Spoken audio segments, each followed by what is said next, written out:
no endereço ri.açaí.com.br, onde já se encontra disponível o release de resultados. Durante a apresentação da companhia, todos os participantes estarão com o microfone desabilitado. Em seguida, daremos início à sessão de perguntas e respostas. Para fazer perguntas, clique no ícone Q&A, na parte inferior da sua tela, e escreva o seu nome, empresa e idioma para entrar na fila. Ao ser anunciado, uma solicitação para ativar seu microfone aparecerá na tela e, então, você deve ativar o seu microfone para fazer perguntas. Orientamos que as perguntas sejam feitas todas de uma única vez. Ressaltamos que as informações contidas nesta apresentação e eventuais declarações que possam ser feitas durante a videoconferência, relativas às perspectivas de negócios, projeções e metas operacionais e financeiras do Açaí, constituem-se em crenças e premissas da administração da companhia, bem como as informações atualmente disponíveis. Considerações futuras não são garantias de desempenho. Elas envolvem riscos, incertezas e premissas, pois referem-se a eventos futuros e, portanto, dependem de circunstâncias que podem ou não ocorrer. Investidores devem compreender que condições econômicas gerais, condições de mercado e outros fatores operacionais podem afetar o desempenho futuro do Açaí e conduzir a resultados que diferem materialmente daqueles expressos em tais considerações futuras. Agora passarei a palavra a Gabriele Helu, diretora de Relações com Investidores do Açaí. Bom dia a todos e a todas. Agradeço a participação na videoconferência de resultados do segundo TRI de 2021 do Açaí. Nosso objetivo hoje é bater um papo com os nossos executivos para entender mais a fundo a nossa operação e os resultados desse trimestre. Gostaria de apresentar os participantes presentes hoje. Estamos com o Belmiro Gomes, nosso diretor-presidente, a Daniela Sabag, nossa diretora administrativa financeira, o Vlamir dos Anjos, nosso vice-presidente de comercial e logística, e o Anderson Castilho, nosso vice-presidente de operações. Antes de iniciar a apresentação, eu passo a palavra ao Belmiro para as considerações iniciais. Belmiro. Obrigado, Gabi. Obrigado a todos os participantes, a todos e a todas que estão participando dessa conferência. Objetivo bem destacado pela Gabi, a gente passar um pouco pelos números, mas falar também do cenário, né, enfrentado no segundo trimestre, tanto do ponto de vista operacional, econômico, bem como os resultados que vocês já tiveram acesso no release que foi publicado. O ambiente, nesse segundo trimestre de 2021, ainda é um ambiente desafiador pelas restrições impostas pela pandemia, medidas restritivas que o nosso vice-presidente de operações vai destacar um pouco mais na frente, mas, na nossa visão, tivemos novamente um forte trimestre, tanto do ponto de vista de operação de loja, tanto do ponto de vista de venda. Foi um segundo trimestre, na nossa visão, muito forte. O Açaí, graças ao trabalho do time, o envolvimento das nossas áreas, os nossos mais de 51 mil colaboradores, que nós atingimos essa marca agora dentro do segundo trimestre, pode estar apresentando hoje, mais uma vez, resultados muito fortes, sólidos e principalmente consistentes e contínuos, conforme o Açaí vem entregando nos últimos anos. A receita líquida dentro desse trimestre ultrapassa a casa dos 10 bilhões de reais, praticamente 11 bilhões em termos de venda bruta. O EBITDA ajustado de 793 milhões. Importante destacar que neste segundo TRI, a companhia reconheceu um volume de 63 milhões de reais decorrentes da decisão do STF, da exclusão do ICMS, da base de cálculo do PIS e COFINS. Todos os números que nós vamos mostrar ao longo da apresentação, eles vão mostrar os números com a inclusão desse crédito, mas também os números operacionais, ou seja, onde eles não têm interferência desse valor do crédito fiscal, onde ele foi imputado 40 milhões aproximadamente na receita líquida e 21, 22 milhões no resultado financeiro. Isso é importante para mostrar a consistência do desempenho operacional, do desempenho de venda, da consistência na evolução de margem, despesa e demais linhas de resultado, uma vez que, embora o crédito fiscal ele é um não recorrente, decorrente de anos anteriores, o que a gente olha no dia a dia, obviamente, é o desempenho operacional, o desempenho sequencial do primeiro TRI em relação ao segundo trimestre e também em relação ao ano passado, uma vez que a operação, ela busca realizar seu venda, busca sua competitividade pela operação de loja e não baseado em crédito fiscal, tampouco em regimes especiais, não é uma operação sustentada em regime especial. né? O lucro líquido é o destaque do segundo trimestre, com 305 milhões do lucro líquido, uma importante evolução contra ano anterior, e também um indicador que a gente tem dado muita atenção para ele, que é a relação do nível de dívida do Assaí em relação à massa EBITDA, que a nossa diretora financeira vai poder detalhar um pouco mais para frente. Se quiser avançar para a próxima página. Com isso, o Assaí chega ao patamar, né, pela primeira vez, de 10 bilhões, né, dentro que não seja, né, num quarto trimestre, 10 bilhões de vendas líquidas. Isso representa um forte crescimento, não somente quando a gente olha para 2020 e 2021, uma vez que tanto o ano passado como esse ano tem efeitos da pandemia, efeitos que não são iguais de um trimestre para o outro, né? A pandemia ela tem mostrado comportamentos diferentes, obviamente a situação de 2021 não é comparável a 2020, mas quando a gente olha a evolução referente a 2019, a companhia registra um forte crescimento de receita de 54%. A venda salta de 6,5 bilhões para 10 bilhões de reais. E o crescimento do segundo trimestre, ele mantém muito em linha com o crescimento do próprio semestre. No semestre, a gente avança 52%, avança 22%, que representa também 52% contra o primeiro semestre de 2019. Pode avançar. E queria passar um pouco para falar um pouco sobre a margem, o nosso vice-presidente comercial e operação, o senhor Vladimir dos Anjos, que vai detalhar um pouco mais sobre a evolução de margem dentro desse segundo tri. Obrigado.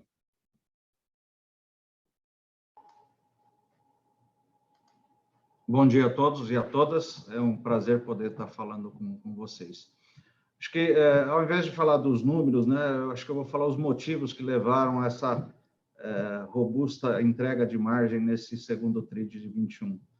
Acho que os principais motivos, né, o crescimento, o aumento da participação do cliente B2C em nossas lojas. Um outro trabalho que a gente realizou nesse trimestre de combate à ruptura muito forte, liderado isso pelos times comerciais de operações e logística. Isso mostrou um resultado muito positivo nas nossas lojas. Uma outra coisa que a gente tem falado e praticado é a adequação do nosso sortimento para cada região do país. Isso tem sido um diferencial, a gente está muito atento e acompanhando o movimento, até essa mudança de mix de cliente dentro do nosso canal, o que a gente tem oportunidade de aprimorar o nosso sortimento para ter uma entrega para o cliente lá na ponta mais assertiva. Paralelo a isso, também contribuiu fortemente a nossa expansão, muito assertiva, a rápida maturação dessas lojas abertas nos últimos 12 meses também contribuiu para que a gente tivesse um forte crescimento em margem.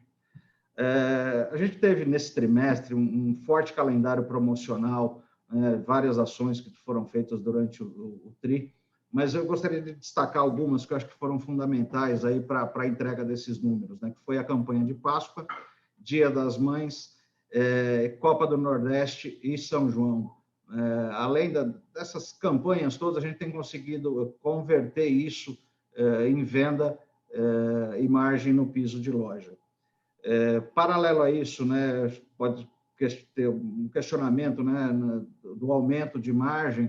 A gente faz um trabalho semanalmente em todo o Brasil, em todas as regiões que a gente está presente, acompanhando nossos níveis de competitividade. Então, assim, apesar de ter um incremento substancial na margem, se comparado a 19 e 20, a gente consegue manter os níveis de competitividade e de assertividade no nosso negócio. Paralelo a essa questão, e acho que ratifica, né, a questão da competitividade está sendo mantida nos níveis ideais que a gente entende para o nosso negócio, é o ganho de share. Segundo a Nielsen, a gente teve um ganho de share na base mesmo as lojas nesse último tri, robusto.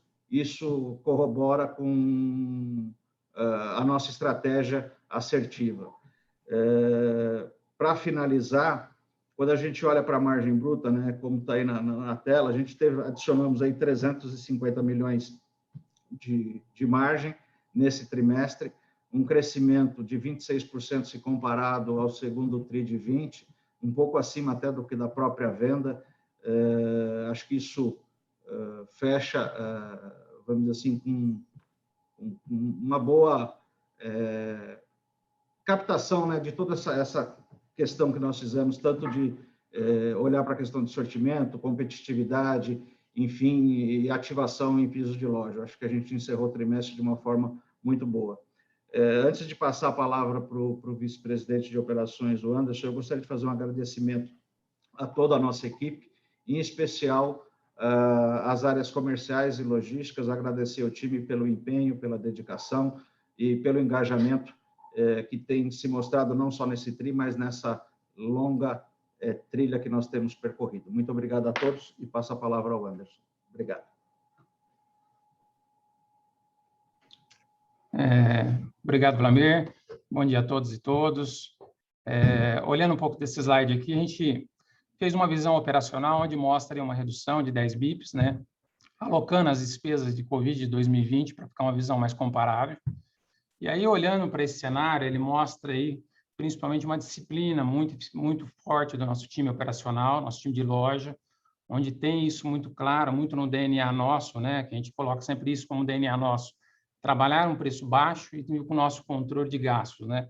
Isso é um trabalho muito forte do time gerencial, do nosso gerente de loja e toda a equipe que olha dia a dia nesse controle para que a gente tenha uma redução, uma eficiência na nossa operação no dia a dia, não só na redução de gastos, de despesa, mas principalmente na nossa velocidade, na nossa qualidade, no nosso atendimento com o nosso cliente. A gente não pode esquecer que ainda a gente continua no período de pandemia. Quando a gente compara pelo mesmo período do ano passado, que muda em relação à pandemia do ano passado, a gente tem alguns aprendizados, porém ainda continua o nosso controle de entrada, continua a questão dos afastamentos que a gente tem, principalmente do time das grávidas e outros colaboradores ainda afastados. O gasto ainda com controle, com álcool em gel na entrada do cliente, isso aí é fundamental. Então, a gente tem todos os nossos processos ainda sendo feitos. Muda principalmente algumas regiões, né, que a gente tem restrições em horários de loja, né? O ano passado a gente não tinha essa situação, tinha todos esses processos, esses procedimentos, mas não tinha algumas lojas com períodos de fechamento mais curto, né? A gente tem um parque de loja ainda sendo afetado por isso, isso vem sendo reduzido na medida que a vacina vem evoluindo, mas ainda continua, até porque o açaí hoje está presente em 23 estados e 113 cidades. 113 cidades traz para nós aí uma grande responsabilidade, mas ao mesmo tempo, o time tem uma evolução muito grande, uma velocidade para se adequar a cada região, a cada prefeitura, para que a gente possa aí fazer o nosso melhor atendimento, né? A gente percebe, principalmente aí nesse final de junho, já uma retomada aí, principalmente do público de PJ. Como o Wlamir falou, esse público a gente já vê uma melhora, dado o período de atividade dele começa a aumentar, uma leve melhora, mas ainda sempre é um ponto de atenção, que a gente vê em algumas regiões essas mudanças, como eu falei, as restrições ainda existem, principalmente algumas mais, outras menos, mas não deixa do nosso time estar aí sempre muito atuante e sendo rápido para se adequar a esses movimentos. Tivemos aí nesse TRI 3 aberturas importantes para nós, dando continuidade nesse plano de expansão, né, que nós temos aí entre 22 e 25 ainda para esse ano. Isso já é uma estratégia dentro do negócio. Normalmente, no segundo semestre, a gente tem um número muito grande de lojas, o time está preparado, está treinado, tem capacidade para isso, como eu falei, a gente consegue atuar rapidamente nas regiões de maneira muito forte. Então, eu acho que mostra aí esse ganho de eficiência na redução das despesas, no controle do dia a dia, mesmo estando presente, abrindo em diversas cidades ao mesmo tempo. Temos aí um grande desafio, mas que o time tem capacidade, condição de tocar e fazer esse trabalho, né? Eu acho que vale aí também complementar, reforçando o nosso trabalho do time como um todo. Eu acho que o açaí é a soma de várias partes, como eu sempre ouço falar. Nosso time faz toda a diferença. Queria reforçar o time de loja, em especial, pelo trabalho, é o time que está frente a frente, tocando com o nosso cliente, fazendo aí a melhor entrega para que a gente possa fazer aí, com toda a segurança e tranquilidade, um bom atendimento para o nosso cliente e entregar o nosso melhor aí no dia a dia, né? Ter um preço baixo, um bom atendimento, uma qualidade, um bom sortimento, eu acho que é o que a gente busca no dia a dia para o nosso cliente e principalmente para o nosso time possa fazer isso com muita qualidade, tá? E eu gostaria de passar aí a palavra para o Belmiro, nosso presidente, para dar continuidade na apresentação. Obrigado, Vlamir. Obrigado, Anderson. Bem, o EBITDA, como a gente destacou no início, ele teve, né, uma movimentação forte, um avanço significativo em relação ao ano anterior. Um avanço que, excluindo o crédito fiscal, ele tem uma evolução de 30 bips, ele sai de 7,2 na visão pós-IFRS 16 para 7,5 agora em 2021. Boa parte disso, como bem destacado pelo Vlamir antes, ele vem do trabalho do time em geral, né, no controle de disciplina, de margem, estratégia de sortimento, precificação, controle de despesas, que tem se mostrado bem assertivo e feito com que a gente tenha conseguido atravessar o período da pandemia, com comerciantes ainda com as atividades comprometidas, com parte do nosso público ainda não presente nas lojas, tem conseguido atravessar e apresentando ganhos sólidos de venda, ganhos sólidos de resultado. Isso é visível na evolução de venda, é visível na evolução da margem EBITDA e é visível na evolução do lucro líquido. Né? Destacar também que teve uma contribuição extremamente relevante dentro dos números, não somente desse trimestre, mas do primeiro trimestre, as novas aberturas de lojas do Assaí, o parque de lojas aberto ao longo de 2020, ele se mostrou extremamente assertivo, com uma rampa de venda até um pouco mais acelerada do que nós tínhamos previsto, e principalmente em termos de maturação também de resultados, seja do ponto de vista de margem, seja do ponto de vista de despesa. Esse parque foi fundamental dentro dos resultados do primeiro tri e do segundo trimestre, para nós hoje estarmos apresentando um número que está aí em tela, mostrando uma evolução muito forte da margem EBITDA, 64%, né, nos últimos 2 anos, e uma estabilidade muito forte de crescimento, tanto no primeiro semestre, como também agora no segundo trimestre, com crescimento relevante de mais de 27%. Pode seguir. Consequentemente, né, o lucro líquido da companhia, na nossa visão, é o grande destaque deste segundo trimestre, uma forte evolução, né, tanto para efeito do TRI, né, mesmo se a gente exclui essa parcela do crédito fiscal que impactou o lucro líquido, tem uma evolução de 40% em relação ao ano anterior. Né? Nesse período, no ano anterior, a gente tinha uma elevação mais forte de preço, né? Tem um comportamento inflacionário que também vem causando impactos ao longo agora de causou ao longo de 2020, especialmente no segundo semestre, e também agora ao longo do primeiro semestre de 2021. Há uma pressão inflacionária em algumas categorias de preço, que a gente viu foi uma estabilidade no segundo tri dos preços em relação ao primeiro trimestre, né? O nível de aumento de preço em várias categorias de produtos, a gente percebe que chegou no limite do que seria o bolso do consumidor e que não tem muito mais espaço para novos aumentos. Né? O que houve também dentro desse segundo tri, a gente observou algumas movimentações diferentes de uma categoria para outra. As commodities ainda continuam com preço elevado, mas perdeu força a elevação de preço. Compensação, outras categorias, como por exemplo, como carne, ela sofre nesse momento um alto preço, e a gente tem observado claramente no mercado um trade-down do consumidor final, seja por canais, o que tem beneficiado, né, o açaí beneficiado, o setor que o açaí opera, mas também temos observado um trade-down dentro das próprias categorias de produto, em algumas categorias com maior efeito do que em outras categorias. Né? A despeito de tudo isso, o trabalho que o Vlamir antes destacaram do time faz com que a gente consiga entregar um lucro líquido extremamente positivo. Dentro do primeiro semestre, esse aumento do lucro líquido chega a mais de 80%, que na nossa visão mostra que o modelo de negócio, a cultura da empresa, a estratégia de abertura de loja, o foco na expansão orgânica e demais, ele tem sido muito assertivo dentro da estratégia que o Assaí tem trilhado, e isso se repete agora dentro do segundo tri. Passando para a próxima página, a Dani vai falar um pouco sobre a questão de alavancagem, questão de dívida, tema que é um tema que a gente tem, né, trabalhado muito no dia a dia. A Dani, nossa diretora financeira, vai poder dar um pouco mais de detalhe. Obrigado.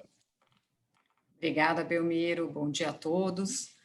Bom, dando continuidade aqui, então, à apresentação, e já no slide 7, né, vamos falar um pouquinho do resultado financeiro, né, uma despesa que totalizou 145 milhões nesse trimestre, e a gente sempre olha para esse número excluindo os efeitos do juros de arrendamento, né, então a despesa a despesa relacionada à dívida líquida, né, vamos dizer assim, totalizou 76 milhões, né, isso representa 0,8% da nossa receita, e uma redução de 10 bips aí em relação ao segundo TRI de 2020. No semestre, esse ganho é mais pronunciado, né? A gente teve uma melhora de 50 bips em relação ao primeiro semestre de 20. Então, esse resultado é consequência, gente, só para lembrar que a gente vem reduzindo a dívida, né, pela geração de caixa da companhia. Então, já no ano passado, a gente pagou a primeira série da nossa emissão de debêntures. Então, esse ganho reflete bem isso, né? Então, o CDI, se a gente compara o CDI médio ano contra ano, ele é muito parecido, então o ganho é proveniente do menor volume de dívida. Lembrando, nesse resultado, como o Belmiro mencionou em alguns momentos da apresentação, a gente tem um efeito positivo, tá, de 22 milhões de uma atualização monetária desses créditos que a gente reconheceu, mas mesmo sem esses créditos, nós temos uma redução da despesa financeira sobre a receita líquida de 0,3 pontos percentuais no semestre. Então, se a gente olha no segundo TRI, é uma piora de 10 bips, mas é pouca coisa aí diante do que é o semestre, né? No contexto de aumento de taxas de juros, a gente tem frisado isso com vocês e queria reforçar aqui, mas a gente espera mais ou menos um resultado financeiro mais na casa de 1,8% da receita, né? Obviamente que esse aumento de Selic traz um incremento no resultado financeiro, na despesa financeira, né? Mas a gente já tem, dentro desse processo, a gente já tem feito renegociações importantes, e aí a gente já passa para o slide seguinte, por favor, Ana. Então, eu queria comentar um pouco sobre isso, né? A gente tem dado continuidade a esse processo de desalavancagem, a dívida ano contra ano, né? A gente tem uma melhora aí de quase 400 milhões, a relação dívida líquida, o Belmiro já salientou no início, né, 1,9 vezes EBITDA, mas é muito abaixo do nível que a gente viu no ano passado de 2,7. Então, a gente tem uma melhora de 0,8 EBITDA aqui versus 2020, e a gente tem momentaneamente um aumento nesse TRI da dívida bruta, tá? Que ela ocorre porque em maio a gente fez a segunda emissão de debênture no valor de 1,6, cujo objetivo nada mais é do que pré-pagar, né? Pré-pagar não, pagar a segunda série da primeira emissão de debênture que a gente fez, que vence agora em agosto, no valor de 1,8 bi. E para contar um pouco para vocês, né, a gente vem trabalhando aí com a tesouraria, né, muito aproveitando essas oportunidades de mercado e trocando, né, o objetivo nosso é pré-pagar essas debêntures nossas que tinham um custo mais elevado e o mercado está oferecendo boas oportunidades para a gente, então a gente vai fazer uma emissão de CRI da ordem de 1,5 bi, a gente vai fazer também uma NP de 2,5 bi, que vai permitir essas captações que a gente enderece os vencimentos de 2022 e 2023, né? E eu acho que um ponto bem importante aqui, que a gente alonga muito o perfil dessa nossa dívida de 2 anos para 4,5, né, anos, e uma taxa bem inferior a essa primeira emissão. A gente está falando aí de CDI mais 1,5 nessas novas captações que a gente está trabalhando. A gente tem em junho, né, uma posição de CDI mais 2,3, então a gente, para fazer face a esses aumentos de Selic, a gente também está conseguindo boas renegociações aí do nosso custo de dívida, né? Então, enfim, acho que eu só queria frisar, né, a posição confortável, saudável da companhia, do endividamento, excelente desempenho operacional, nos ajuda muito nesse processo de melhorar o perfil da nossa dívida, de cada vez mais ir reduzindo esse indicador de 1,9 vezes EBITDA, muito embora super confortável para a gente, e a gente vai continuar nesse trabalho de desalavancagem da companhia nesse ano e nos próximos, em função dessa forte geração de caixa do açaí. Então, vou voltar a palavra para o Belmiro. Belmiro, agora é o próximo slide de ESG, né? Obrigado, Dani. tema que tem ganho, né? Obviamente, cada vez mais relevância, né? A gente traz para vocês, né? Um pouco das nossas ações, né? O açaí, ele tem uma ciência, né? Ele tem uma ciência muito forte do nosso papel, né? Perante a sociedade como agente de mudança, né? Algumas ações realizadas dentro, né, desse segundo trimestre, né? Uma meta que a gente estabeleceu de mais de 30% das nossas reduções e de redução de emissão de carbono das nossas operações até 2025.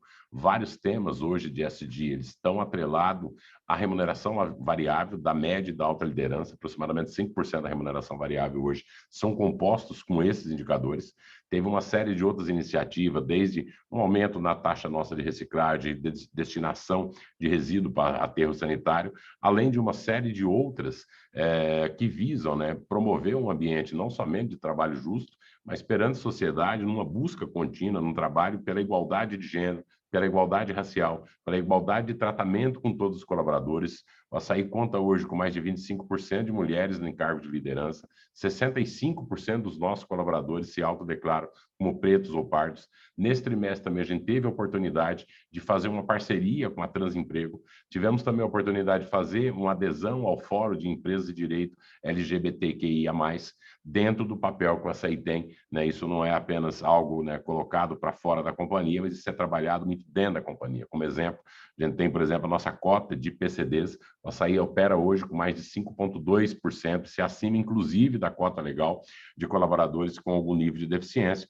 mostrando que a inclusão, o trabalho, o respeito e a diversidade faz parte do DNA das pessoas, faz parte principalmente da cultura da companhia. Avançando para o próximo slide, a gente mostra e destaca um pouco de perspectiva do que nós temos para frente para o terceiro e quarto tri, né? O açaí, ele vem crescendo, o motor de crescimento do açaí, ele tem sido a expansão orgânica. Para o segundo semestre agora, nosso time tem um desafio gigantesco, a gente tem o objetivo de inaugurar aproximadamente, como o Anderson colocou, em torno de 22 a 25 novas unidades, a gente está com 25 obras nesse momento, elas estão divididas em diversos estados do Brasil, né? Para que se tenha uma ideia, né? Nos últimos 12 meses, nós adicionamos 100 mil metros quadrados de área de venda, aproximadamente 350 mil metros quadrados de área construída, né? O objetivo do Plano de Expansão Orgânica desse ano visa construir aproximadamente 150 mil metros quadrados de área de venda e quase mais de 500 mil de metros de área construída. O cenário da construção civil também tem sido um cenário desafiador, a cadeia de insumos de construção ela tem sido muito pressionada, né? Os metais, aço, concreto, e há um grande, né, movimento de construção nesse momento no país, também residencial, que tem, né, dificultado um pouco, mas o time nosso está muito bem engajado. Isso requer um esforço gigantesco de planejamento, construção, montagem de loja, inauguração dessas unidades espalhadas em diversos estados do Brasil. Tem loja sendo construída nesse momento na região norte do Brasil, no Amazonas, no Pará, no Piauí, em São Paulo, em Minas Gerais, no Rio de Janeiro, em Pernambuco, né, na Paraíba e assim sucessivamente. Então, o açaí ele tem, né, uma missão muito forte de seguir, né, para que vocês tenham uma ideia, né, as 19 unidades abertas em 2020, elas devem, neste ano, realizar aproximadamente 20 milhões de transações, ou seja, mais de 40 milhões de pessoas irão passar pelas unidades abertas no último ano, e o açaí ele segue com um motor muito forte, com foco principal do projeto principal nosso, que é o crescimento orgânico. Né, destacando um pouco também para o terceiro e quarto tri, nós temos, né, além desse calendário de aberturas, de expectativa de novas unidades, há também uma expectativa que, com o avanço da vacinação, a gente possa ver um cenário de menor nível de restrição, onde clientes importantes que estão em setores muito importantes, que hoje estão afetados e que são clientes do açaí, possam retomar suas atividades e, consequentemente, retomar suas compras. Então, nós temos uma expectativa muito positiva de recuperação no pós-pandemia, né? Bares, lanchonetes, restaurantes, buffets, coisas ligadas a turismo, cantina de escola, tem uma série de setores de clientes que são muito importantes, que nesse momento eles estão com as suas atividades ou paralisadas ou com restrições que impeçam com que ele faça o abastecimento. O objetivo da companhia, do time, nossa estratégia comercial operacional tem sido principalmente manter esse consumidor que veio em busca de preço baixo. Na nossa visão, assim como aconteceu em outros momentos, ele vai continuar muito fiel ao canal, uma vez que ele teve a oportunidade de verificar a diferença de preço e mesmo a qualidade hoje do serviço e de atendimento que é oferecido numa loja, ele deve se manter dentro do setor. Então, se for simplificar, a gente está trabalhando para manter o consumidor que veio no período da pandemia e agregar os comerciantes que, nesse momento, não puderam vir pelas suas atividades. A gente estima que aproximadamente ainda 6, 7% do nosso volume total de venda esteja prejudicado, né, dado os impactos da pandemia. Obviamente que isso tem uma dependência de como que vai avançar, né, agora a vacinação e o comportamento da pandemia dentro do país, mas há uma expectativa, acho que não somente do time do açaí, mas do mercado de modo geral, que a gente possa ver efeitos positivos agora dentro do terceiro tri e no início do quarto trimestre. Outros projetos muito importantes também, eles estão em andamento nesse momento, seja na parte do e-commerce. Agora, no início do terceiro tri, a gente fechou uma parceria com a Corner Shop. Dentro do terceiro tri, o cliente já vai poder passar a ter uma opção de comprar, né, online do açaí. Obviamente que a gente tem um foco muito forte em lojas físicas, mas vários projetos no sentido de digitalização, e-commerce e mesmo atacado de entrega, eles estão em avanço nesse momento para serem entrados, seja agora no segundo semestre ou seja no próximo ano. Dentro disso, antes de abrir para perguntas e respostas, gostaria mais uma vez de agradecer o esforço do nosso time, de todas as áreas, de diversas áreas envolvidas, 51 mil colaboradores, a companhia é entre as 10 maiores empregadoras privadas do Brasil. Esse ano, a Açaí tem como expectativa investir mais de 1,6 bilhões de reais na abertura dessas novas unidades, de gerar mais de 8 mil novos postos de trabalho. Com isso, a gente também, na nossa visão, cumpre um papel social muito forte, que é a geração de emprego, cumpre também um papel de aumentar o nível de concorrência e competitividade em diversas cidades, que sempre quem ganha com isso é o consumidor, é o cliente, e isso é resultado de um trabalho conjunto feito, um esforço de muitas mãos, o esforço de várias áreas, de várias das nossos times, que mesmo nesse momento da pandemia, tem se dedicado, tem se esforçado e tem escrito essa trajetória muito bonita que a gente tem visto, nos últimos anos e que teve sequência agora em 2021. Da minha parte é isso. Muito obrigado para todas e todos. Obrigada, Belmiro. Antes de iniciarmos o Q&A, queria só lembrar que a gente convocou os nossos acionistas para uma assembleia de desdobramento das nossas ações em 5, que vai acontecer no dia 11 de agosto, e toda a documentação necessária para participar está disponível no nosso site de RI. Então, agora a gente pode seguir para a sessão de Q&A. Agora começaremos a sessão de perguntas e respostas. Lembrando que, para fazer perguntas, vocês devem clicar no ícone Q&A na parte inferior da tela e escrever o seu nome, empresa e idioma para entrar na fila. Ao ser anunciado, uma solicitação para ativar o seu microfone aparecerá na tela. E então, você deve ativar o seu microfone para fazer perguntas. Solicitamos, por gentileza, que as perguntas sejam feitas todas de uma única vez. Vamos à nossa primeira pergunta. É do Tiago Macruz, do Itaú, em português. Tiago, abriremos o seu áudio para que você possa realizar a sua pergunta. Por favor, pode prosseguir, Tiago. Oi, pessoal. Eu acho que vocês me escutam, né? Legal. Bom, assim, claramente vocês são um dos únicos varejos alimentares que foram capazes de manter a rentabilidade no contra-ano e até expandir nesse segundo trimestre, que é algo bem impressionante. Eu queria entender o seguinte, vocês sentem que com o mercado um pouquinho, talvez não vendo os mesmos ventos de cauda do ano passado, vocês sentem um ambiente competitivo mais promocional? Há alguma mudança de dinâmica que seja notória do lado de vocês?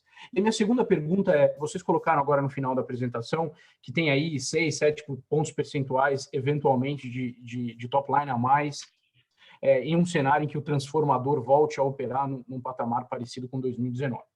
Eu queria entender se vocês imaginam que, se isso se materializar, isso deve levar a alguma mudança de dinâmica de rentabilidade, que para mim é um baita de um destaque aí do que vocês fizeram nesse segundo tempo.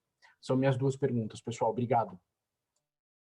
Obrigado, Tiago. Obrigado pela pergunta. O ambiente competitivo, o Vlamir destacou na fala dele, ele segue sempre competitivo, como ele sempre teve. A boa parte dessa melhoria de margem teve tem muito a ver com o que o Vlamir apontou, com o mix, sortimento, diferenciação. A gente já vem, né, se preparando, né, e tem uma participação maior do consumidor final, obviamente isso aumenta também a margem, mas teve muito das políticas e dinâmicas implementadas pela companhia que asseguraram isso, e tem um peso relevante também da boa performance do parque de 2020, dado quando você vê a participação da expansão, dependendo do nível de margem que a gente precisa operar numa loja nova, você tem um efeito em resultado, né? Isso melhora aproximadamente, boa parte dessa melhoria, aproximadamente 0,20 bips, ela vem dessa melhor rampa de maturação do parque de 20 em relação ao que a gente teve nos outros anos. A expectativa é que, na medida que você tem que nós tenhamos uma abertura maior, obviamente as empresas possam promocionar. Então, isso deve trazer um ambiente talvez um pouco mais competitivo do que hoje. Por outro lado, num eventual cenário de restrição, de pandemia, como o Anderson destacou, nós temos várias lojas nossas ainda impactadas pela quantidade de pessoas. Como nós temos a maior venda por metro quadrado, nós temos a maior quantidade de pessoas por metro quadrado. Então, também, consequentemente, a gente espera um efeito positivo também no consumidor disso. A volta do PJ, ele naturalmente, pela mecânica de preço, ele vai trazer, né, uma diluição do percentual de margem, mas se isso vier também agregado em venda, isso vai nos ajudar a diluir percentual de despesa. O que a gente tem sinalizado para o segundo semestre seria uma estabilidade da margem em relação ao segundo semestre do ano passado. Mesmo no cenário de reabertura, é o que a gente tem olhado, olhando para a nossa política comercial, para nível de preço perante fornecedor, a gente está bem confiante na estratégia de manutenção da margem. Se tiver o espaço e houver a oportunidade de ter uma ampliação também da margem, obviamente que ela será feita, mas nesse momento que a gente tem sinalizado muito mais é uma manutenção da margem. Thiago, espero ter respondido a sua pergunta. Respondeu, Belmiro. Muito obrigado aí pelas respostas e parabéns pelo trimestre. Obrigado. A próxima pergunta é do João Soares, do Citi, em português. Abriremos o seu áudio, João, para que você possa realizar a sua pergunta. Por favor, pode prosseguir, João Soares. Oi, bom dia a todos. Obrigado pelo call. Belmiro, acho que é interessante, desculpa insistir um pouco nesse ponto da competição, mas acho que é importante olhar ali quando você mostra o parque de lojas, né, as obras existentes hoje, tem bastante coisa concentrada ainda no interior paulista, né? As vendas ainda estão bastante concentradas no Sudeste. E a gente está vendo hoje bastante players regionais nessa região anunciando investimentos expressivos em expansão de lojas. Então, se você pudesse comentar um pouco sobre essa dinâmica de competição, olhando o parque de lojas, né, as expansões existentes nessas regiões importantes para você, ia ser bastante útil. E o segundo ponto, se possível, chama um pouco a atenção a expansão, quando olha a composição de vendas, a expansão, a relevância do cartão de crédito. Só se vocês pudessem comentar um pouco se essa dinâmica foi né, um pouco anormal nesse trimestre, o delta, pelo menos, vis-à-vis o segundo TRI de 2020, porque o segundo TRI de 2020 foi um trimestre muito atípico de pandemia, ou se vocês realmente veem o cartão de crédito ganhando uma relevância maior, e se possível, como que isso pode impactar teu capital de giro? São esses dois pontos. Obrigado, pessoal. Oi, João, obrigado pela pergunta. Indo ao contrário, né? Acho que o cartão, acho que ele tem dois efeitos, né? O ano passado, vamos lembrar que o auxílio emergencial no segundo TRI permitiu com que aumentasse o volume de venda em dinheiro ou no próprio auxílio. Era um auxílio maior do que o ano passado. Então, a gente vai perceber o efeito agora, uma diferença de composição no segundo TRI desse ano em relação ao ano passado, e acho que mais fortemente até no próprio terceiro trimestre, que foi um período que o auxílio estava num nível, né, maior do que o que tem sido hoje, não somente do ponto de vista do valor do auxílio, mas a quantidade também de beneficiários. Então, você observa que parte dos clientes, né, eles migraram na época um pouco do cartão para o auxílio, e que nesse ano, na medida que você tem um menor nível de renda, que acho que aí não é para a população em geral, né, infelizmente, então isso volta um uso um pouco maior do cartão de crédito. Olhando para capital de giro, a gente não enxerga assim pelas participações do que ele pode atingir, que ele possa ter algum impacto, né, em termos de caixa, até por uma vez ainda sempre fica a opção da companhia de fazer a antecipação dos recebíveis, não que é algo que a gente vá, por exemplo, necessitar até pelo nível, né, de caixa mínimo que a gente está mantendo, como a Dani destacou. A parte da localização de loja, óbvio, a competitividade ela é dinâmica e se move conforme as regiões do Brasil. O açaí ele tem hoje aproximadamente já menos de 50% da nossa venda é feito no Sudeste, o restante já são em outras regiões do Brasil, e o parque de expansão deste ano, principalmente, ele visa reforçar a presença do açaí, não somente no próprio Sudeste, mas ele visa também ampliar nossa presença em estados que nós temos operação e que ainda tem espaço para muitas lojas. Então, nesse ano, a gente deve colocar a segunda unidade nossa de Porto Velho, está chegando uma terceira unidade em Manaus, está chegando mais 2 unidades em Belém. Nesse momento, tem mais uma em construção em Teresina e vem já mais uma segunda unidade. Vem uma nova unidade em São Luís do Maranhão, vem novas unidades em Pernambuco, tem nova unidade prevista para a Bahia, tem nova unidade prevista, então ele está bem distribuído. Né? O que a gente tem observado em termos de competitividade é que você tem, sim, movimentos que não são muitas vezes iguais de uma região para outra, mas, obviamente, que também muitas vezes um player, quando ele está, ele vai ter uma pressão também em margem, não vai segurar por muito tempo também um nível de competitividade ao passo que até o nosso próprio tamanho. E ter uma diversidade de parque de loja e de região nos permite fazer até compensações de margem, permitindo entregar o resultado da margem que você vê aí hoje. Então, competitividade, não que ela não seja, né, ele é sempre muito importante. Um ponto que também vale observar foi o que, né, tanto o parque de lojas de 2020 e um pouco desde 2021, ele visa aumentar a nossa presença em regiões onde a marca açaí já penetrou, onde ela é conhecida. Parte benéfica disso, a gente tem um melhor nível de margem para operar no início, até porque você dilui custo daquela regional, pessoais que já estavam, despesa de marketing, escala um pouco o fornecedor, ganhos logísticos você tem na hora que você chega com uma segunda, terceira, quarta loja. Por outro lado, também a gente sofre um pouco com a nossa própria canibalização interna. Então, o parque de 2020, a boa performance dele, mas ele tirou aproximadamente 1,5 ponto aí de venda do parque e mesmas lojas. Mas que isso é previsto dentro do nosso próprio projeto de expansão. Dentro da expansão orgânica, né, o consumidor ele vai normalmente para a loja mais próxima. Não se desloca tanto com a unidade, mas o comerciante, pegar de novo Porto Velho, por exemplo, nós temos uma unidade em Porto Velho, a gente vai colocar uma segunda unidade do outro lado da cidade. Muitos dos comerciantes que estão desse outro lado, eles já compram na primeira loja, então é natural que tenha um pouco dessa migração, e isso está sempre previsto quando a gente faz os nossos BP para cada nova unidade. Espero ter respondido a sua pergunta, João. Oh, com certeza, Belmiro, super claro, obrigado.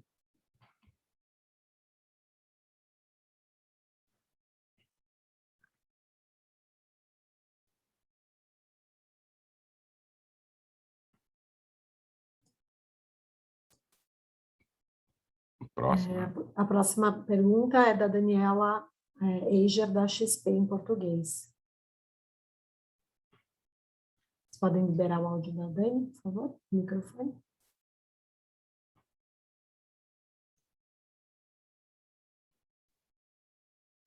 Oi, pessoal. Obrigada por pegar minha pergunta. São 2 perguntas. A primeira, Belmiro, você comentou meio brevemente aí sobre essas novas iniciativas da companhia, né, no fim da sua fala de introdução, tanto na parte da digitalização quanto da questão do atacado de distribuição. Se você puder dar um pouquinho mais de cor, assim, na digitalização, a ideia é ficar mais focado no B2B, né, e aí essa parceria com o Corner Shop estando mais direcionada para esse segmento ou não. E aí, na questão do atacado de distribuição, se você puder trazer, eventualmente, como que tem evoluído, se a ideia é ser mais para o ano que vem, o que você puder trazer aí de informação, acho que seria legal. E a minha segunda pergunta, né, obviamente, até no próprio release vocês mostram que a expansão está super on track, né, a expansão orgânica de vocês, inclusive com as lojas tendo uma performance melhor do que esperado, mas a gente também tem visto, né, um forte movimento aí de M&A, não só no setor de vocês, mas também em outros setores, entender como vocês veriam ou se estão vendo algum tipo de oportunidade num movimento inorgânico, se isso seria considerado ou se a ideia é ficar realmente mais focado no movimento da expansão orgânica. Essas são minhas 2 perguntas. Obrigado, Daniela. Assim, M&A, né, também um pouco ao contrário. Sim, sempre a companhia está olhando, a gente estruturou uma área de M&A, né? Obviamente que assim, é sempre feita uma comparação entre o que você tem de ROS, de retorno, pela expansão orgânica. A expansão orgânica você tem os dissabores do tempo, aprovação de projeto, mas obviamente você escolhe muito melhor teus pontos, escolhe onde vai chegar. Tem sido a estratégia de expansão, acho que ele tem sido uma das pedras fundamentais nesse desempenho do açaí nos últimos anos. Então, prioritariamente, a expansão orgânica, o que não significa que a gente está fechado para o eventual M&A, né? Tem oportunidades que possam aparecer no mercado, a gente está com, como disse, o conselheiro nosso, com o ouvido no trilho, sempre acompanhando, e é possível que isso aconteça. Mas prioritariamente, ou seja, mas se ela vir, ela vai ser sempre complementar à expansão orgânica. Expansão orgânica, a gente tem operado com ROIC acima dos 25%.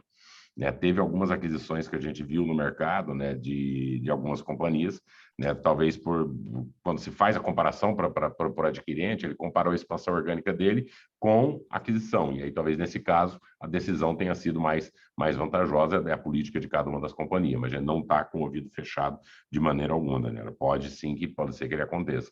Obviamente que na medida também que a gente cresce, coloca mais loja em vários estados do Brasil, você vai criando também overlap com muitas companhias, mesmo as regionais. Né? E esse overlap, ele pode, né, seja nesse momento, seja no futuro, ele acabar sendo um impeditivo com a transação, seja, por exemplo, nossa, ou seja de um outro grande player também que tenha presença em vários outros estados. Mas é possível, se fizer sentido para a companhia, se fizer sentido para o acionista, pode ter certeza que ela será feita. Das novas iniciativas, né, a gente tem algumas fases dentro desse projeto, alguns, obviamente, eu vou esperar um pouco para dar mais detalhes dentro do segundo semestre. Né? O atacado de distribuição, a gente está com um projeto em avanço, mas o avanço também da pandemia e as dificuldades que a gente teve na construção está fazendo com que o foco é entregar as lojas desse ano, do atacado de autosserviço. Então, é muito mais provável que o início da iniciativa do atacado de entrega ocorra no próximo ano.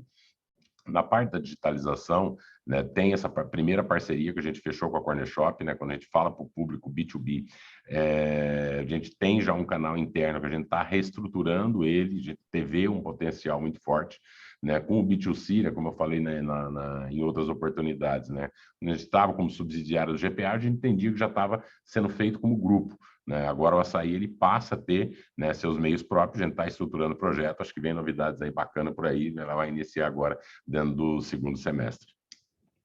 Espero ter respondido, Dani. Não, super claro. Obrigada e parabéns aí pelo trimestre. Obrigado. A próxima pergunta é da Irmã Gars, do Goldman Sachs, em português. Irmã, abriremos o seu áudio para que você possa realizar a sua pergunta. Pode prosseguir, por favor, Irmã. Perfeito, muito obrigada e parabéns também pelos resultados. Uma pergunta em relação com o Same-Store Sales que vocês postaram, que obviamente ficou forte de novo, mas quando a gente vê a inflação, obviamente parece que está um pouco aquém da inflação que a gente tem visto no segundo tri. Sei que isso não se traduz necessariamente para a inflação que vocês estão vendo na ponta, na compra de vocês, mas eu queria entender um pouco como que se descomposição deste Same-Store Sales quando vocês olham volume comparado com ticket e o preço, e como que vocês enxergam essa evolução nos próximos tris, o quanto que vocês ainda veem futuras pressões no preço e por outro lado, como que está a evolução de volume, dado tudo que está acontecendo, por um lado reopening, mas por outro lado também auxílio menor,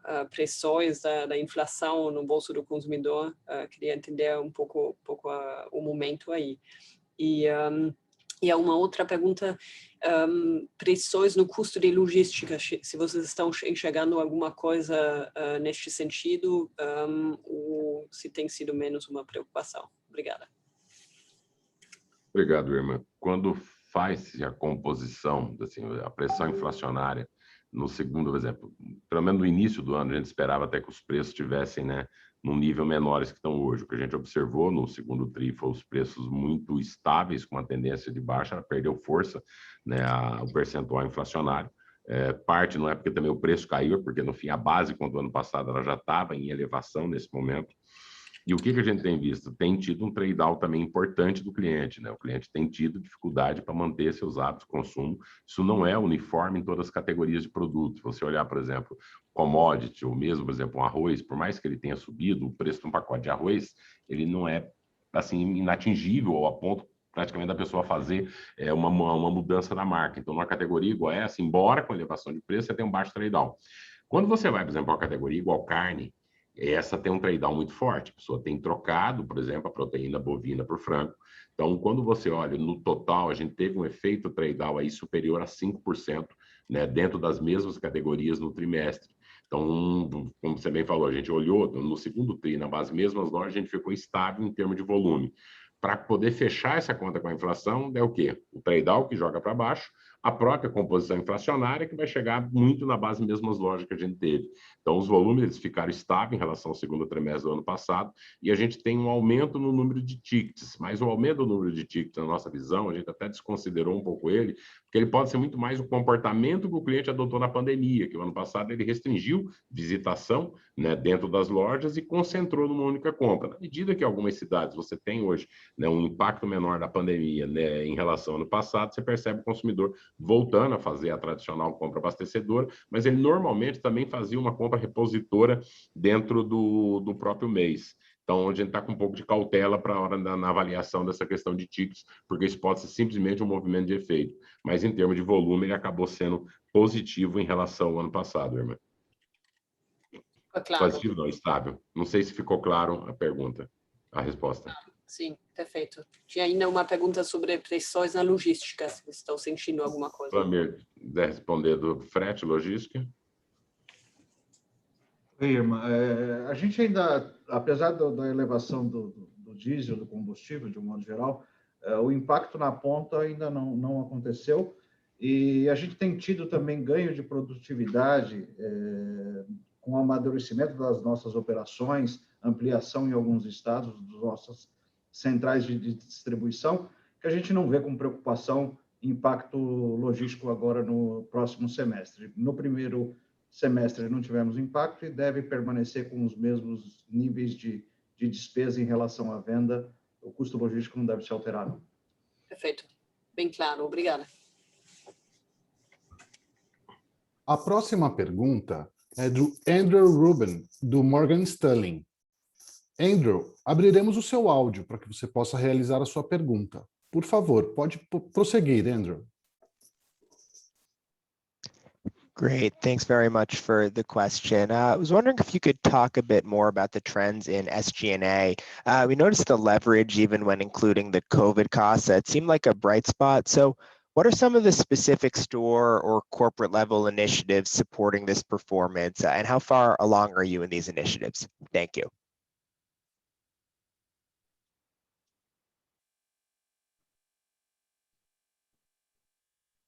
Obrigado, Andrew, pela sua pergunta. A despesa, ela teve, assim, quando a base comparável, como o Anderson colocou, ela teve estável em relação ao ano passado, ainda tem despesas que estão sendo suportadas pela pandemia.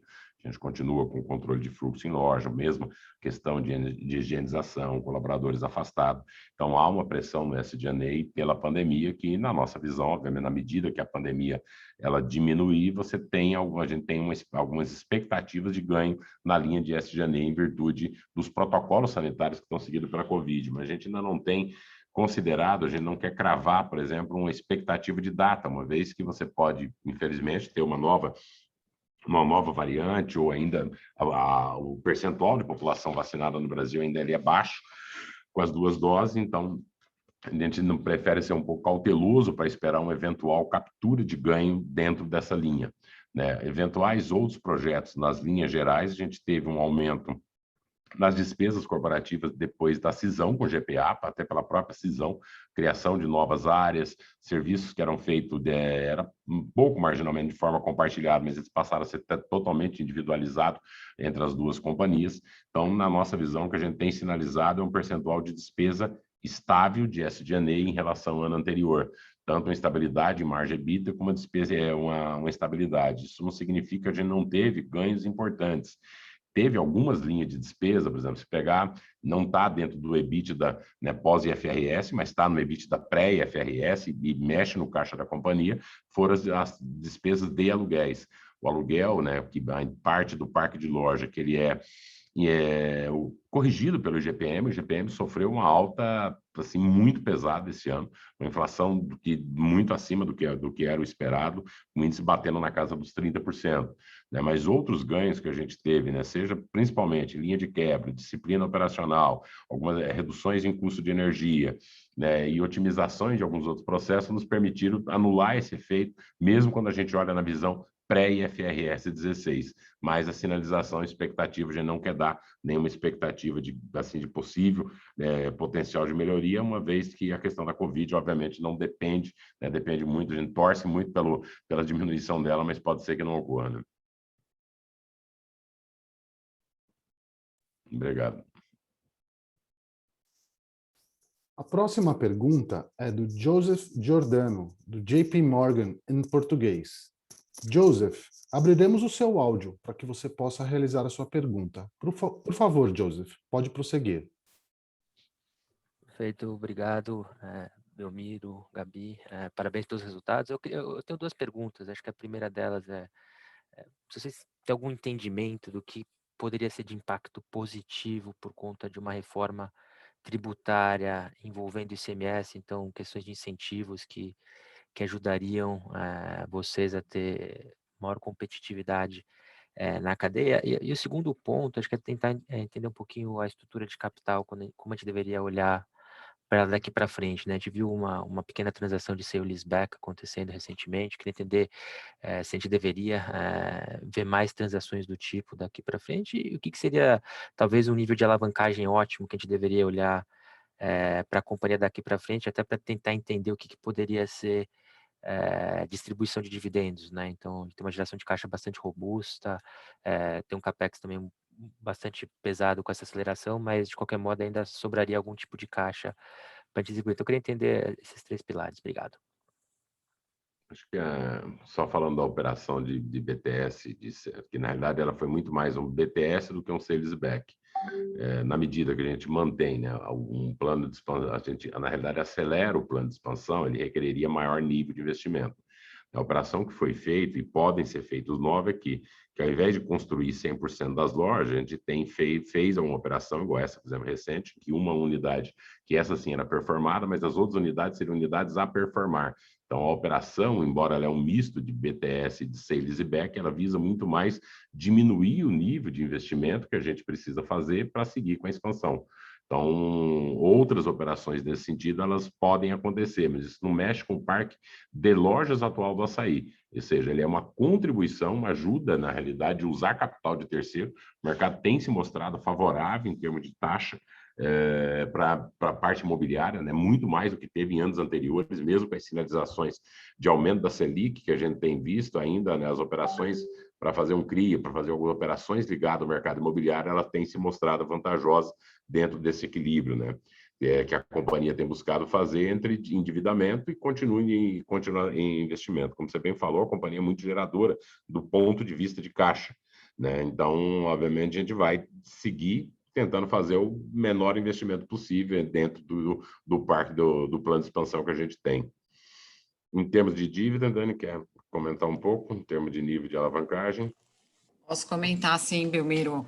Bom, Joseph, a gente vai continuar diminuindo a alavancagem, né? Como a gente até já tinha falado em outros calls, mas a gente vai seguir nessa redução, né? Embora 1,9 vezes EBITDA não é nada preocupante para a companhia, mas a gente fica muito próximo de 1,5 vezes no final do ano, que já é excelente, né? Mas a longo prazo vai ficar entre esse 1 e 2, né? Podendo chegar mais próximo de 1, com certeza, como o Belmiro falou, dada a forte geração de caixa que a gente tem conseguido aí e que deve continuar.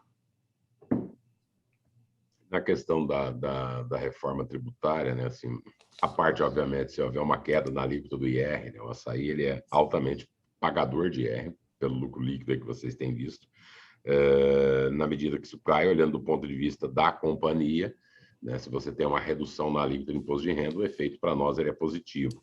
No tocante ao ICMS, né, a expectativa é sempre que você tenha uma questão da isonomia, né? O problema não é a carga tributária que muitas vezes que você paga, são as aberrações que a gente tem hoje, né, em alguns casos, na legislação, que tem diferenças, muitas vezes, relevantes, por exemplo, com regime especial. A gente vê empresas que vai entrar em novo estado, em vez da primeira preocupação não é se onde vai montar a loja, onde vai montar o centro logístico, mas é conseguir um regime para pagar menos imposto do que os outros, né? Então, isso cria um cenário, né, muitas vezes, de uma competitividade não equilibrada para todos, né? Então, a expectativa sempre na reforma aqui, acho que a discussão é muito mais, talvez, que o Brasil hoje precise de uma simplificação de carga e uma isonomia, né, de tratamento do que uma complexidade que nós temos hoje e a dificuldade que são imposta para companhias nessa questão da administração tributária.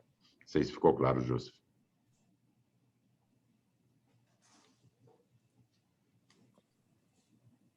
Ficou sim, muito obrigado. A próxima pergunta é do Bob Ford, do Bank of America, em português. Bob, abriremos o seu áudio para que você possa realizar a sua pergunta. Por favor, Bob, pode prosseguir.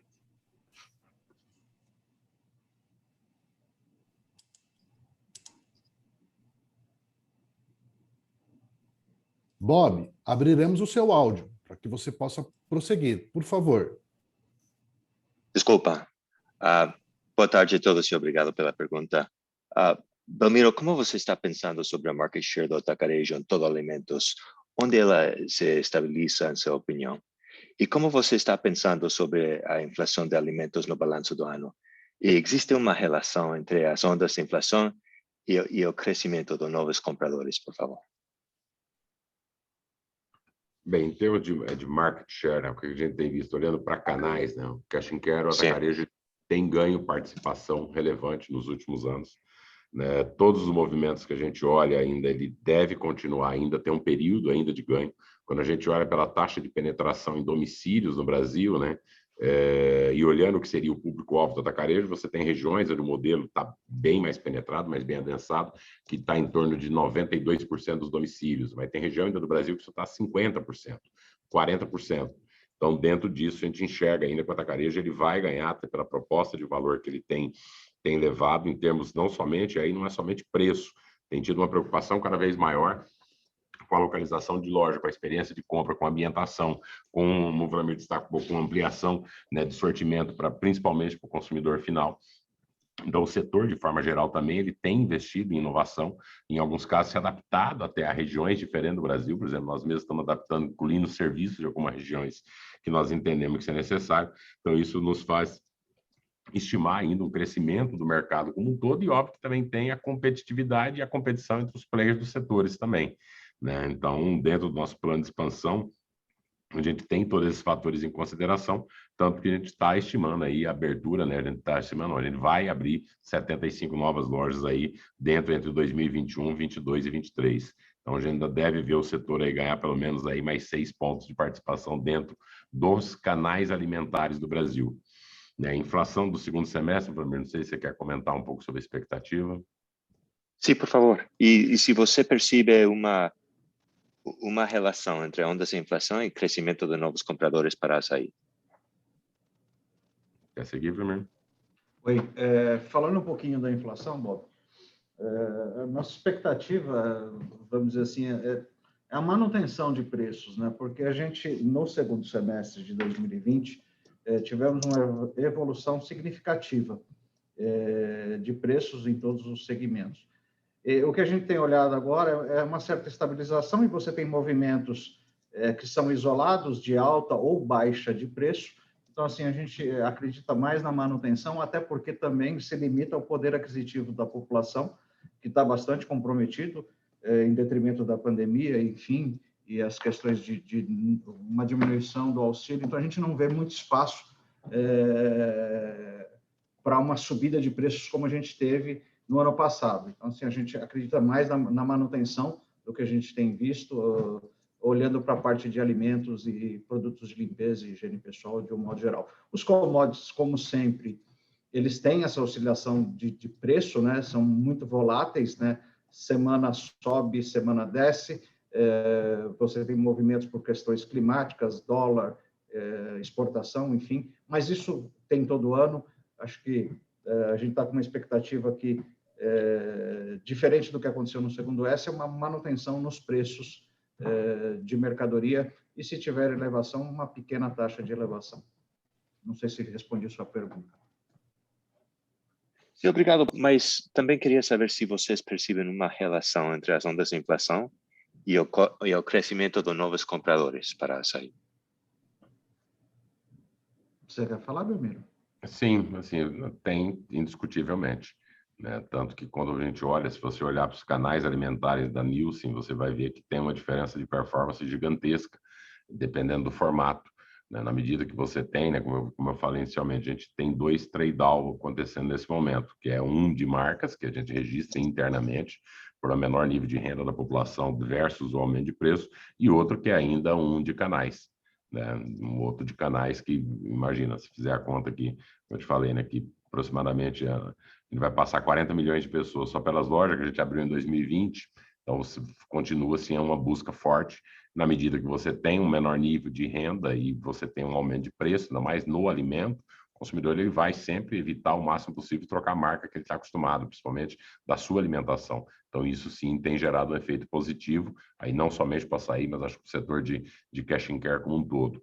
A expectativa é que isso vá se acentuar um pouco mais na medida que você tem uma reabertura, porque aí você vai ter outros componentes que hoje a pessoa não está tendo gasto, como a ida em restaurante com a família, né, a própria viagem, que o serviço vai colocar pressão sobre essa renda. Então, por isso que a gente está extremamente confiante de que o consumidor que está vindo nesse período, ele não sai no pós-pandemia. Muito obrigado. Ficou super claro. Obrigado, Bob. Lembramos que, para fazer perguntas, vocês devem clicar no ícone Q&A na parte inferior da tela e escrever o seu nome, empresa e idioma para entrar na fila.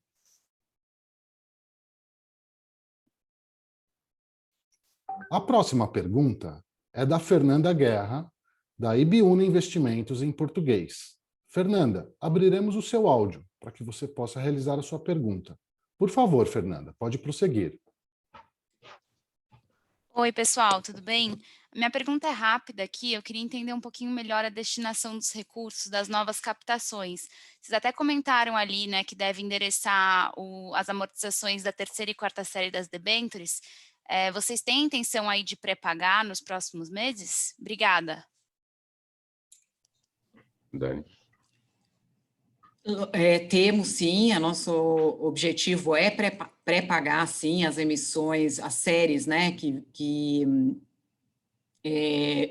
vencem em 2022, 23 e 24, na verdade, são 2 séries mais caras, né, são CDI mais 2,8, essas 2 séries, né, e realmente a gente tem uma oportunidade muito boa de captar a CDI mais 1,5, mais ou menos. Mas como eu reforcei anteriormente, não é só isso, né? O alongamento do perfil dessa dívida também é bastante importante para a gente. Então, desculpa, falei 23, 24, 22 e 23, tá? Só corrigindo aqui. Então, a gente alonga bem esse perfil, que é de 2 anos para 4,5, e é bem importante também nesse processo. Não, tá bom, ficou claro. E quando vocês pretendem fazer o pré-pagamento? Olha, a gente está no processo de conclusão desses trabalhos, mas aí ao longo, mais para o final desse trimestre ou início do próximo, mais provável no 4º trimestre. Tá bom, tá ótimo. Muito obrigada. Nada.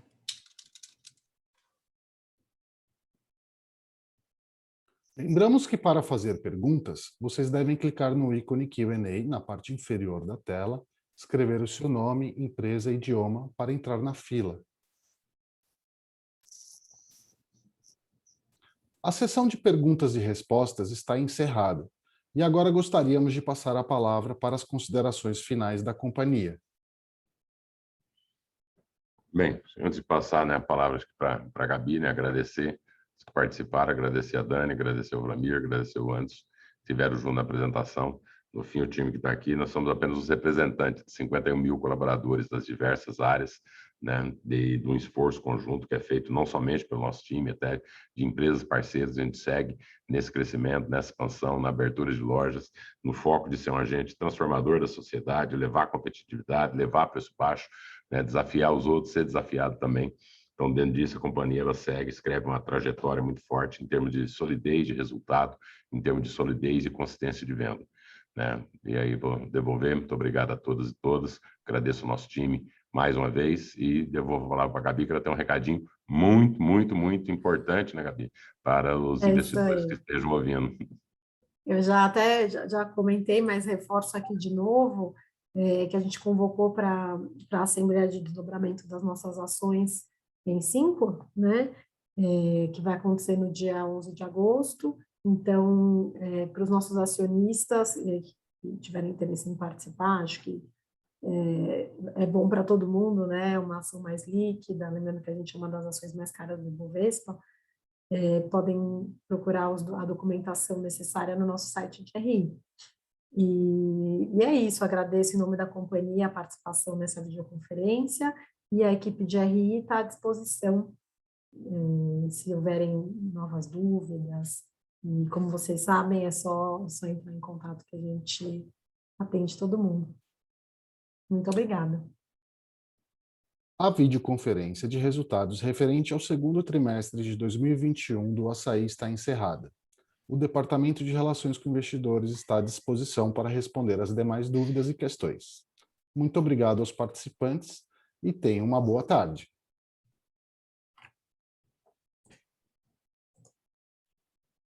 Obrigado.